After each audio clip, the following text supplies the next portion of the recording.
ये कहानी है एक आदमी और उसकी 3 बेटियों की है। उसकी बीवी कुछ साल पहले वफात पा चुकी थी। उसकी तीनों बेटियां बहुत खूबसूरत थीं, मगर सबसे छोटी बेटी अपनी बहनों में सबसे ज्यादा समझदार थी। उसका नाम ज़ैनब था। करमदीन अपनी तीनों बेटियों से बहुत प्यार करता था। उसने कभी अपनी बेटियों को मां की कमी महसूस नहीं होने दी। वह अपनी बेटियों की हर ख्वाहिश पूरी करता था। अब करमदीन की बेटियां बड़ी हो चुकी थीं और अपने पिता के लिए खुद से खाना बनाने लगी थीं। जब करमदीन काम के सिलसिले में बाहर जाता तो उसकी बेटियां उसके लिए खाना तैयार करके साथ दे देती। उसी गांव में एक बेवा औरत भी रहती थी जिसकी एक बेटी थी। उस बेवा की आदत थी कि वह हर घर में कुछ ना कुछ मांगने के लिए चली जाती थी। जब करमदीन की बेटियां अपने पिता के लिए खाना बनाती तो वह औरत अक्सर उसी समय उनके घर आग मांगने के लिए आ जाती। लेकिन करमदीन की सबसे छोटी बेटी ज़ैनब को वह बेवा औरत बिल्कुल भी अच्छी नहीं लगती थी। जब भी वह औरत उनके घर आती, ज़ैनब अपनी बहनों से कहती, यह औरत हमारे घर क्यों आती है? यह औरत बिल्कुल भी अच्छी नहीं है। बड़ी दोनों बहनें ज़ैनब को समझाती, देखो, यह बेवा औरत है और गरीब है। अगर हमारे घर से आग ले जाती है तो इसमें तुम्हारा क्या नुकसान है? ज़ैनब अपनी बहनों की बातें सुनकर चुप हो जाती, लेकिन वह कहती, देख लेना, यह औरत एक ना एक दिन हम सबके लिए मुसीबत खड़ी करेगी। यह सिलसिला यूं ही चलता रहा। वह औरत रोज उनके घर से आग लेने आती और मौका पाकर करमदीन के खाने में राख मिला देती। करमदीन ने जब अपने खाने में खराबी महसूस की तो उसने सोचा कि उसकी छोटी छोटी बेटियां खाना बनाती हैं, इसलिए उनसे कोई गलती हो जाती होगी। वह अपनी बेटियों से बहुत प्यार करता था और यह बात समझ नहीं पा रहा था कि उसकी बेटियां उसका खाना क्यों खराब कर रही हैं। फिर एक दिन करमदीन ने सोचा, आज मैं अपनी बेटियों पर नजर रखूंगा। आखिर मेरी बेटियां अचानक से मेरे खाने में क्या मिलाने लगी हैं? जब करमदीन की बेटियां खाना बनाने लगीं, तो वह छुपकर उन्हें देखने लगा। उसकी बड़ी बेटी साफ पानी से चावल धो रही थी, छोटी बेटी सालन बना रही थी और सबसे छोटी बेटी ज़ैनब बर्तन साफ कर रही थी, जिन बर्तनों में खाना डाला जाना था। कुछ ही देर में खाना पककर तैयार हो गया। खाने में कोई खराबी नहीं थी। करमदीन परेशान था, लेकिन फिर अचानक उसने जो देखा उससे उसके पैरों तले जमीन खिसक गई। उसने देखा कि वही बेवा औरत उनके घर आग लेने आई है और उसकी छोटी बेटी ज़ैनब उससे बहस कर रही है। वहीं उसकी दूसरी बहनें ज़ैनब को समझा रही थीं, कोई बात नहीं ज़ैनब, ये बेवा औरत है, इसे आग लेने दो, बड़ी बहन ने कहा। लेकिन उस बेवा औरत ने आग लेने के बहाने नजरें बचाकर करमदीन के खाने में राख मिला दी और सारा खाना खराब कर दिया। यह देखकर करमदीन को बहुत गुस्सा आया। दूसरे दिन करमदीन ने उस बेवा औरत को अपने घर बुलाया और गुस्से में पूछा, तुम्हारी हिम्मत कैसे हुई मेरा खाना खराब करने की? वह औरत बड़ी नाटकीय अंदाज में करमदीन के पास आई और उसके सीने पर हाथ फेरते हुए कहने लगी, अरे, मैं तो यह देख रही थी कि तुम सच में अपनी बेटियों से प्यार करते हो या नहीं। खाना खराब होने पर तुम उन्हें डांटते हो या नहीं। लेकिन तुम तो बड़े अच्छे इंसान निकले, अपनी बेटियों से बहुत प्यार करने वाले। तुमने तो मेरी चोरी फौरन पकड़ ली। अब मुझे यकीन हो गया है कि तुम अपनी बेटियों से बहुत प्यार करते हो। आइंदा ऐसा कुछ नहीं होगा। करमदीन उसकी बातों और उसके नाटक पर यकीन करने लगा, क्योंकि वह बेवा औरत खूबसूरत थी। करमदीन उसके व्यवहार से प्रभावित होकर कुछ भी कहने की बजाय उसे अपनी पत्नी बनाने का फैसला कर बैठा। कुछ ही दिनों में उसने अपनी बेटियों की इजाजत के बिना उस बेवा औरत से शादी कर ली और उसे अपने घर ले आया। शादी के कुछ ही दिनों बाद वह बेवा औरत करमदीन की तीनों बेटियों से सख्त नफरत करने लगी। वह चाहती थी कि किसी भी तरह करमदीन की बेटियां इस घर से निकल जाएं। उसने उन्हें घर से निकालने के लिए तरह तरह के मंसूबे बनाने शुरू कर दिए। वह सोचती थी कि अगर बेटियां घर से चली जाएंगी तो वह और उसकी अपनी बेटी आराम से ऐश की जिंदगी जी सकेंगी। साथ ही करमदीन का पूरा ध्यान सिर्फ उसी और उसकी बेटी पर रहेगा। वह जानती थी कि करमदीन अपनी बेटियों से बहुत मोहब्बत करता है और उन्हें जरा भी दुखी नहीं देख सकता। उसकी अपनी बेटी हमेशा कीमती कपड़े पहनकर घूमती रहती थी, जिससे वह मॉडर्न लगती थी। लेकिन सौतेली मां ने करमदीन की तीनों बेटियों को घर का सारा काम करने पर मजबूर कर दिया। वह उन्हें ठीक से पेट भर खाना भी नहीं देती थी और धीरे धीरे उनकी दूसरी जरूरतें भी कम कर दी। तीनों बहनें हर समय दुखी रहने लगी। एक दिन 2 बड़ी बहनें रो रही थीं, तो ज़ैनब अपनी बड़ी बहनों के पास आई और कहने लगी, प्यारी बहनों, आओ हम तीनों कहीं बाहर चलें ताकि हमारा दिमाग फ्रेश हो जाए। फिर वह तीनों बहनें घर से निकल गईं और चलते चलते एक जंगल में जा पहुंची। वहां एक घने दरख्त के नीचे बैठकर वे रो रो कर अपनी मां को याद करने लगीं। इतने में उनके पास से एक अल्लाह वाले बुजुर्ग का गुजर हुआ। जैनब जमीन पर बैठी रो रही थी और कह रही थी, ऐ मेरे अल्लाह, हम मजलूम लड़कियां हैं और बहुत दुखी हैं। आप देख रहे हैं ना कि हमारी सौतेली माँ हम पर कितना जुल्म करती है। हम कितने दिनों से भूखे हैं। अल्लाह वाले बुजुर्ग पास ही खड़े होकर उनकी बातें सुन रहे थे।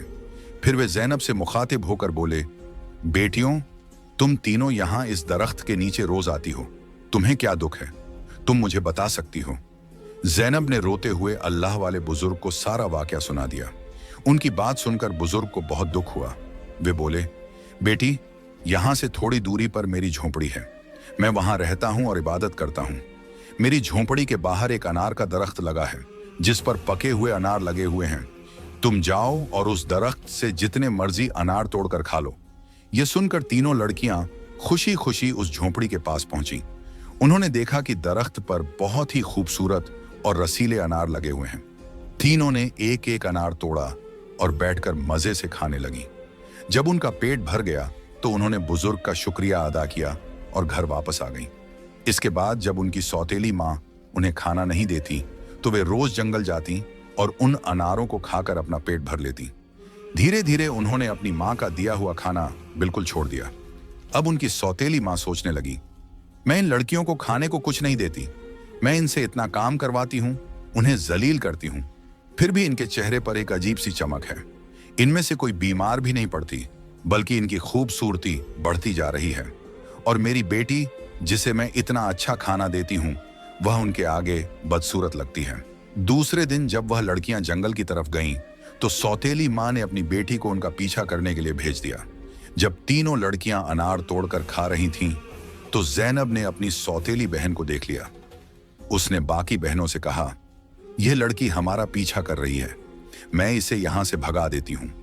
फिर जैनब ने अपने हाथ में पकड़ा अनार छुपा लिया और बोली, अगर यह सब कुछ अपनी मां को बता देगी तो यह हमारे लिए परेशानी का कारण बन सकती है। लेकिन जैनब की दूसरी बहनें बोली, जैनब, तुम कैसी बातें कर रही हो? यह बेचारी बेकसूर है। जैनब की बड़ी बहनें बोली, हमारी सौतेली मां तंग करती हैं, यह तो हमें कुछ नहीं कहती। इसके बाद तीनों बहनों ने अपनी सौतेली बहन को पास बिठाया और उसे एक अनार पकड़ा दिया। लेकिन सौतेली बहन ने अनार नहीं खाया और जल्दी से अपनी मां के पास जाकर कहने लगी, मां, वे लड़कियां भूखी नहीं रहती, वे तो जंगल में एक दरख्त से अनार तोड़कर खा लेती हैं। उसी दरख्त के पास एक बुजुर्ग भी इबादत कर रहे थे और उन्होंने भी उन्हें रोकने की कोशिश नहीं की। यह सुनकर सौतेली मां को बहुत गुस्सा आया। वह सोचने लगी, मैं इन लड़कियों को अनार खाने से कैसे रोकूं? पूरा दिन वह गुस्से में ही रही। जब शाम को करमदीन काम से घर वापस आया तो उसने अपनी बीवी को परेशान देखा। वह बोला, तुम्हें क्या परेशानी है? क्यों इतनी उदास बैठी हो? वह कहने लगी, मेरे सिर में बहुत तेज दर्द है और यह किसी दवा से ठीक नहीं होगा। करमदीन ने पूछा, तो फिर कैसे ठीक होगा? वह तुरंत बोली, जंगल में एक अनार का दरख्त है जिस पर लाल लाल अनार लगे हैं। अगर तुम उस दरख्त को जड़ से कटवा दो और उसकी जड़ें उबालकर दवा बना लो और मेरे माथे पर लगाओ तो मेरा सिर दर्द ठीक हो सकता है। करमदीन ने कहा, बस इतनी सी बात। फिर उसने कुछ आदमियों को बुलाया और उन्हें पैसे देकर कहा, जंगल में एक अनार का दरख्त है, तुम लोग उसे जड़ से उखाड़ फेंको और उसकी जड़ें मुझे लाकर दो। कुछ ही घंटों में वे आदमी उस दरख्त को जड़ से उखाड़कर उसकी जड़ें करमदीन के पास ले आए। करमदीन ने जल्दी से आग जलाई और उन जड़ों से दवा बनाकर अपनी बीवी के माथे पर मलने लगा। थोड़ी ही देर में उसकी बीवी कहने लगी, अब मुझे आराम है।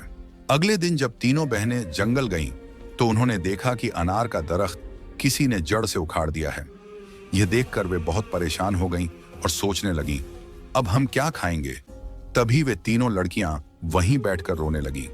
उनके रोने की आवाज सुनकर अल्लाह वाले बुजुर्ग अपनी झोंपड़ी से बाहर आए। वे समझ गए कि लड़कियां क्यों रो रही हैं। वे बोले, इसमें रोने की क्या बात है? अल्लाह तुम्हें इससे भी बेहतर कुछ देगा।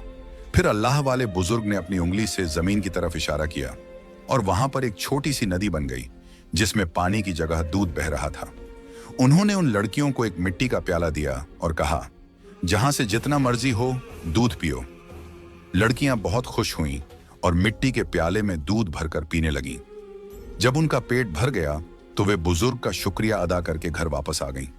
इसके बाद उनका रोज का यह मामूल हो गया कि वे तालाब के पास जाती और मिट्टी के प्याले में दूध भरकर पी लेती। उनकी सौतेली माँ उनकी सेहत देखकर हैरान थी।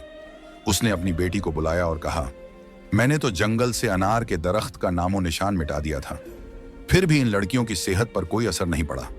मैं तो इन्हें पेट भर खाना भी नहीं देती।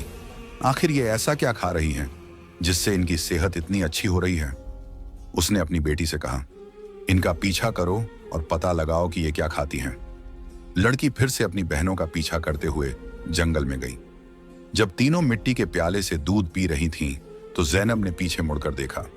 उसने अपनी सौतेली बहन को चुपचाप खड़ा देखकर बाकी बहनों से कहा, देखो ये लड़की फिर हमारा पीछा कर रही है।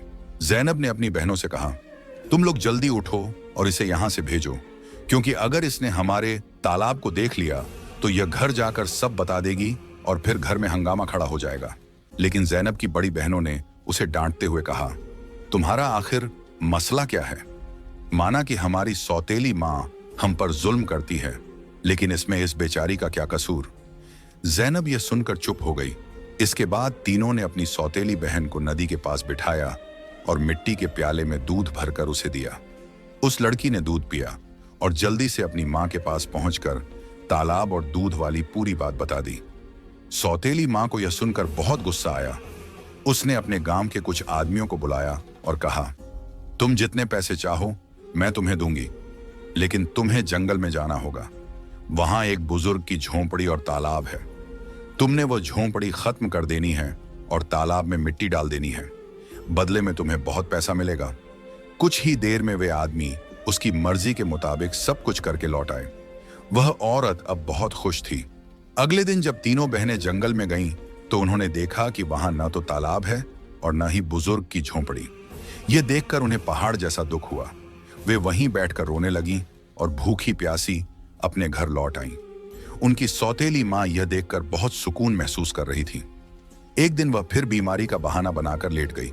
शाम को जब करमदीन घर आया तो उसने अपनी बीवी को प्यार से कहा, चाहे मेरा सब कुछ बिक जाए, लेकिन मैं तुम्हें कुछ नहीं होने दूंगा। तुम्हारा इलाज सबसे अच्छे डॉक्टर से करवाऊंगा। लेकिन उसकी बीवी कुछ और ही चालें चल रही थी। उसने कहा, आपको इतना कुछ करने की जरूरत नहीं है। मेरी जिंदगी बचाने के लिए बस एक छोटा सा काम करो। करमदीन बोला, जल्दी बताओ क्या करना है, मैं वही करूंगा। उसकी बीवी बोली, तुम अपनी तीनों बेटियों का खून निकालकर मेरे हाथों और पैरों की हथेलियों पर मल दो, तभी मैं ठीक हो सकती हूं। यह सुनकर करमदीन की आंखों में आंसू आ गए, क्योंकि वह अपनी बेटियों से बेहद मोहब्बत करता था। वह चुपचाप कमरे से बाहर निकला और अपनी बेटियों को ढूंढने लगा, लेकिन बेटियां घर में नहीं थीं। वह परेशान होकर उन्हें ढूंढते ढूंढते कब्रिस्तान पहुंचा। वहां उसने देखा कि उसकी तीनों बेटियां अपनी मां की कब्र के पास बैठकर रो रही हैं। यह देखकर करमदीन का दिल कांप गया। एक तरफ उसकी बीवी की ख्वाहिश थी और दूसरी तरफ उसकी बेटियों की जिंदगी।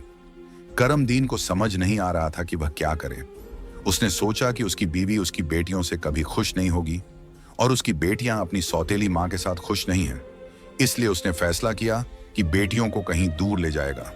उसने अपनी बेटियों को गले लगाया और कहा, ऐ बेटियों, तुम क्यों परेशान होती हो? मैं तुम्हें कहीं और ले चलता हूं।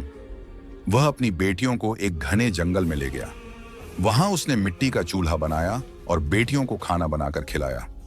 जब बेटियों ने पेट भरकर खाना खा लिया तो वे एक दरख्त के नीचे सो गईं। करमदीन ने अपनी बेटियों को वहीं सोते हुए छोड़ दिया और वहां से भाग गया। उसके दिल में यही ख्याल था कि कम से कम मेरी बेटियां जिंदा तो रहेंगी और अपनी सौतेली मां के जुल्म से बची रहेंगी। रास्ते में उसने एक हिरण का शिकार किया और उसका खून लेकर अपनी बीवी को दे दिया। उसकी बीवी ने वह खून अपने हाथों और पैरों पर लगाया और खुश होकर कहा, अब मुझे आराम है। उसे यकीन हो गया कि करमदीन ने अपनी बेटियों को मार दिया। दूसरी तरफ जब तीनों बहनें जागीं तो उन्होंने देखा कि उनका बाप उन्हें छोड़कर जा चुका है। वे अपने बाप को पुकारने लगीं। जंगल में जंगली जानवरों की आवाजें सुनकर वे डर गईं और रोने लगीं। इत्तेफाक से उसी जंगल में 3 दोस्त शिकार के लिए आए थे। जब वे शिकार करके लौटने लगे तो उनमें से एक दोस्त, जिसका नाम नासिर था, कहने लगा, मुझे लगता है, नासिर ने कहा, यहां कोई मुसीबत में है। क्या तुम लोग किसी के रोने की आवाज नहीं सुन रहे? मुझे तो किसी के रोने की आवाज आ रही है। चलो जल्दी से देखते हैं, शायद किसी को हमारी मदद की जरूरत हो। फिर तीनों दोस्त आवाज की दिशा में चल पड़े। आगे जाकर उन्होंने देखा कि 3 खूबसूरत लड़कियां बैठी हुई रो रही हैं। नासिर आगे बढ़ा और उनसे पूछा, तुम यहां अकेली क्या कर रही हो और इतना क्यों रो रही हो? जैनब ने नासिर को अपनी पूरी कहानी सुना दी। लड़कों को उन पर बड़ा तरस आया। वे आपस में कहने लगे, क्यों ना हम इन लड़कियों से शादी कर लें? इन्हें एक छत मिल जाएगी और हमारी जिंदगी भी सुकून से गुजरने लगेगी। फिर उन तीनों लड़कों ने उन तीनों लड़कियों से शादी कर ली। जैनब की शादी नासिर के साथ हो गई। संयोग से उन तीनों दोस्तों के घर पास पास थे। तीनों बहनें खुशी खुशी अपने अपने घरों में रहने लगीं। 1 साल के बाद जैनब के घर में बेटे की पैदाइश हुई। ये देखकर नासिर के दोस्त और जैनब की बहनें बहुत खुश हुईं। धीरे धीरे जैनब का बेटा 2 साल का हो गया। एक दिन नासिर ने अपने दोस्तों से कहा, मेरा आज फिर जंगल में शिकार करने का मन हो रहा है, चलो शिकार पर चलते हैं। लेकिन उसके दोस्तों ने मना कर दिया और कहा, हमें तो किसी जरूरी काम से जाना है, हम तुम्हारे साथ जंगल नहीं जा सकते। नासिर ने जैनब से इजाजत ली और अकेला ही जंगल में शिकार के लिए चला गया। लेकिन इसके बाद कई दिन गुजर गए और नासिर घर वापस नहीं आया। जैनब बहुत परेशान हो गई। उसकी बहनें भी उसकी चिंता देखकर चिंतित हो गईं। जैनब के जीजा नासिर के दोस्त ने उसे तसल्ली देते हुए कहा, तुम फिक्र मत करो, हम नासिर को ढूंढकर जरूर वापस लाएंगे। लेकिन करनी खुदा की यह हुई कि नासिर के दोस्त भी उसे ढूंढने जंगल गए, लेकिन वे भी वापस नहीं लौटे। उन तीनों बहनों पर एक बार फिर से गम का पहाड़ टूट पड़ा। एक दिन जैनब अपने बेटे को सुला रही थी कि दरवाजे पर दस्तक हुई। उसने जल्दी से जाकर दरवाजा खोला तो क्या देखती है कि एक बुजुर्ग फकीर जिसने हरे रंग के कपड़े पहने हुए थे दरवाजे पर खड़ा है। जैनब उसे देखकर बोली, बाबा, मेरा शौहर घर पर नहीं है, मैं आपको घर में आने की इजाजत नहीं दे सकती। जब मेरा शौहर आएगा तब आप आ जाना। उस पर फकीर बोला, बेटी, मुझे बहुत भूख लगी है, किसी भूखे को खाना खिलाने में क्या हर्ज है। जैनब ने मजबूरी में उस फकीर को घर में बुला लिया और उसके लिए खाना बनाने लगी। लेकिन वह जादूगर फकीर बुरी नजरों से जैनब को देखता रहा। फिर वह जादूगर उठकर जैनब के करीब आया और बोला, सुनो लड़की, तुम मुझे बहुत अच्छी लगती हो, अपने बेटे को छोड़ दो और मुझसे शादी कर लो। जैनब डर के मारे कांपने लगी और बोली, बाबा, आप कैसी बातें कर रहे हैं? मैं शादीशुदा हूं और एक बच्चे की मां हूं, आपकी हिम्मत कैसे हुई ऐसा कहने की? यह सुनकर जादूगर फकीर को गुस्सा आ गया। उसने अपने जादू से जैनब को कुतिया बना दिया और उसके गले में रस्सी डालकर खींचते हुए ले जाने लगा। इधर जैनब का बेटा जोर जोर से रो रहा था। जैनब की बहनों ने जब उसके बेटे के रोने की आवाज सुनी तो वे भागती हुई उसके घर आईं। उन्होंने जल्दी से जैनब के बेटे को गले लगाया और अपनी बहन को घर में ढूंढने लगी। लेकिन उन्हें जैनब कहीं नजर नहीं आई। उनकी सौतेली मां के बाद अब जैनब भी गायब हो चुकी थी। वक्त इसी तरह गुजरता रहा। अब जैनब को गुम हुए भी 14 साल का लंबा वक्त गुजर चुका था। इस दौरान जैनब का बेटा जवान हो चुका था। उसे उसकी दोनों खालाओं ने मिलकर पाला था। एक दिन जैनब की खालाओं ने उसे उसकी मां के बारे में सारी सच्चाई बताई। यह सुनकर वह बहुत परेशान हो गया और बोला, खाला, आज मैं अपने माँ बाप को जरूर ढूंढने जाऊंगा। उसकी खालाओं ने उसे समझाते हुए कहा, बेटा, जो होना था वह हो चुका, जिन्हें जाना था वे चले गए। अब हम तुम्हें नहीं खोना चाहती। हमारे शौहर भी जंगल गए थे और वे भी कभी वापस नहीं आए। अगर तुम भी चले गए तो हम किसके सहारे जीएंगी? लेकिन लड़के ने कहा, खाला, आप फिक्र मत कीजिए, मैं अपने बाप और बाकी सबको ढूंढकर वापस जरूर लाऊंगा। फिर वह लड़का जंगल की तरफ निकल पड़ा। कई दिनों तक जंगल में इधर उधर भटकता रहा, लेकिन उसे कुछ समझ नहीं आया कि वह अपने माँ बाप को कहाँ ढूंढे। इसी तरह तलाश करते करते वह एक ऐसे इलाके में पहुंचा जो पूरी तरह पत्थरों का इलाका था। वहां उसने पत्थर की इमारतें देखी और एक खूबसूरत छोटा सा पत्थर का घर देखा। वह गौर से उस घर को देख रहा था कि तभी उस घर से एक बुजुर्ग बाहर आए और बोले, बेटा, तुम यहां नए लगते हो, तुम्हें इस खतरनाक इलाके में आने की क्या जरूरत थी? लड़के ने जवाब दिया, बाबा जी, मैं अपने माँ बाप और ताया जी को ढूंढने के लिए यहां आया हूं। मेरी माँ को एक जादूगर ने कुतिया बनाकर अपने साथ ले गया था। अल्लाह वाले बुजुर्ग बोले, बेटा, यह इलाका एक बहुत बड़े जादूगर का है। वह बहुत ताकतवर है। जो भी उससे पंगा लेता है या उसे बेइज्जत करता है, वह उसे पत्थर का बना देता है। ये जो तुम अपने इर्द गिर्द पत्थर देख रहे हो, ये भी कभी इंसान थे। जादूगर ने इन्हें पत्थर बना दिया। कुछ साल पहले यहाँ एक नौजवान आया था। उसके बाद उसके पीछे 2 और नौजवान आए। जादूगर ने उन्हें पेड़ और पत्थर में बदल दिया और उसने एक नेक पाकीज़ा लड़की को भी 12 साल से कैद करके रखा है। वह जादूगर उस लड़की से शादी करना चाहता है, लेकिन वह लड़की किसी भी तरह मान नहीं रही। बुजुर्ग की बातें सुनकर लड़का सोचने लगा, यकीनन यह लड़की मेरी माँ है और ये लोग मेरे ही परिवार के लोग हैं। आखिरकार मैंने अपनों को ढूंढ ही लिया। इसके बाद लड़के ने बुजुर्ग को अपनी सारी कहानी बताई और कहा, बाबा जी, आप मेरी मदद करें। इन लाचार लोगों को बचाने का कोई तरीका बताएं। बुजुर्ग, जिनकी झोंपड़ी को कभी ज़ैनब की सौतेली माँ ने जला दिया था, मुस्कुराए और बोले, बेटा, अल्लाह हमेशा नेक दिल वालों की मदद करता है। तुम्हें हिम्मत नहीं हारनी चाहिए। अल्लाह वाले बुजुर्ग मजबूरन इस खतरनाक इलाके में आकर रहने लगे। उन्होंने लड़के से वादा किया, मैं तुम्हारा साथ जरूर दूंगा। बुजुर्ग सोचने लगे, क्या पता इस लड़के की मां को छुड़वाने से बाकी कैदियों को भी जादूगर की कैद से आजादी मिल जाए। बुजुर्ग ने बाकी गांव वालों को बताया, यह मेरा पोता है जो दूसरे गांव से मुझसे मिलने आया है। जब जादूगर को शक हुआ कि गांव में कोई नया लड़का आया है, तो वह तुरंत अल्लाह वाले बुजुर्ग के पास पहुंचा और पूछने लगा, यह कौन है? बुजुर्ग ने जवाब दिया, यह मेरा पोता है। इस तरह जादूगर और लड़के की मुलाकात हुई। लड़का अपनी पहचान छुपाकर जादूगर से मिलने लगा। जादूगर ने लड़के को देखकर कहा, तुम बहुत समझदार लगते हो और अपने दादा की तरह नेक और मासूम हो। कल तुम मेरा एक काम करोगे। मैं तुम्हें एक इमारत में भेजूंगा जहां एक लड़की को मेरा पैगाम देना है। मैं उससे शादी करना चाहता हूं। लड़का समझ गया कि वह अपनी मां से मिलने जा रहा है। वह बहुत खुश हुआ और सोचने लगा कि वह अपनी मां के लिए फूल ले जाएगा। उसने योजना बनाई कि वक्त आने पर वह अपनी मां को पहचानने के लिए अपनी पहचान जाहिर करेगा। ज़ैनब की शादी के वक्त नासिर ने उसे एक अंगूठी दी थी जिस पर उसका नाम लिखा हुआ था। बाद में ज़ैनब ने वह अंगूठी अपने बेटे को पहना दी थी। सालों बाद वह अंगूठी बढ़ाकर दोबारा बनाई गई और लड़के ने अब भी वही अंगूठी पहनी हुई थी। अल्लाह वाले बुजुर्ग ने लड़के से कहा, अपनी अंगूठी को फूलों के गुलदस्ते में छुपा दो। जब तुम्हारी मां इसे देखेगी तो वह तुरंत तुम्हें पहचान लेगी। लेकिन यह काम आसान नहीं होगा। जादूगर ने ज़ैनब की निगरानी के लिए एक चौकीदार तैनात कर रखा है जो हर वक्त सख्ती से नजर रखता है।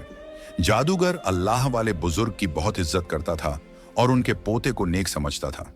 उसने लड़के को गुलदस्ता देकर रोजाना ज़ैनब के पास भेजना शुरू कर दिया।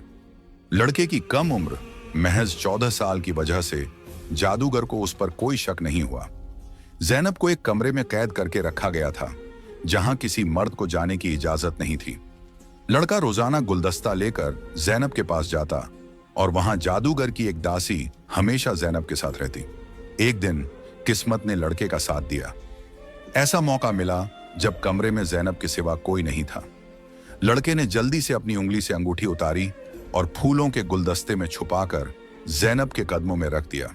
जैसे ही गुलदस्ता जमीन पर रखा, अंगूठी की आवाज हुई। ज़ैनब ने हैरानी से गुलदस्ता उठाया और फूलों में बंधी अंगूठी को पहचान लिया। ये वही अंगूठी थी जो उसने सालों पहले अपने बेटे को पहनाई थी। ज़ैनब की नजरें फौरन गुलदस्ता लाने वाले लड़के की तरफ उठीं। दोनों की नजरें मिलते ही हकीकत साफ हो गई। जादूगर ने ज़ैनब को कैद कर रखा था, लेकिन उसका बेटा अपनी मां को आजाद कराने का मंसूबा बनाने लगा। ज़ैनब ने जादूगर से शादी की रजामंदी जताई और उसकी ताकत का राज मालूम किया। जादूगर ने बताया कि उसकी जान एक तोते में है जो एक पिंजरे में बंद है और एक घने जंगल के दरख्त के नीचे सख्त पहरे में रखा गया है। ज़ैनब ने यह राज अपने बेटे को बताया, लेकिन उसे खतरे से बचाने के लिए जाने से मना किया। फिर भी बेटे ने अपनी मां को यकीन दिलाया कि वह कामयाब होकर लौटेगा। कई दिनों की मशक्कत के बाद वह जंगल में पहुंचा। एक मौका देखकर उसने तोते को पिंजरे से निकाल लिया और जादूगर की इमारत तक वापस ले आया। जादूगर उसे देखकर तोते की वापसी की भीख मांगने लगा। लड़के ने चालाकी से जादूगर से सभी कैदियों को आजाद करवाया। इसके बाद उसने तोते के पंख खींचे, जिससे जादूगर की ताकत खत्म हो गई। अंत में उसने तोते की गर्दन मरोड़ दी, जिससे जादूगर मर गया। लड़के ने अपनी मां ज़ैनब, पिता नासिर और बाकी सभी कैदियों को आजाद कराया। फिर वह सब अल्लाह वाले बुजुर्ग के पास पहुंचे। सबने बुजुर्ग का शुक्रिया अदा किया और अपने घर लौट आए। जैनब की बहनें अपने शौहर से मिलकर बहुत खुश हुईं, जो जादूगर की कैद में सालों तक रहे थे। उनके पिता, जो अपनी बेटियों को खोने के गम में डूबे थे, उन्हें सही सलामत देखकर खुशी से रोने लगे। उन्होंने बेटियों से माफी मांगी और बताया कि उनकी बीवी की साजिशों की वजह से यह सब हुआ। बेटियों ने अपने पिता को तसल्ली दी और कहा, हम अपनी जिंदगियों से खुश हैं। उनके पिता ने बताया कि उनकी सौतेली माँ, जो उन पर जुल्म करती थी, एक गंदी बीमारी का शिकार होकर इस दुनिया से चली गई। इसके बाद सब ने खुशी और सुकून के साथ अपनी जिंदगी गुजारनी शुरू की।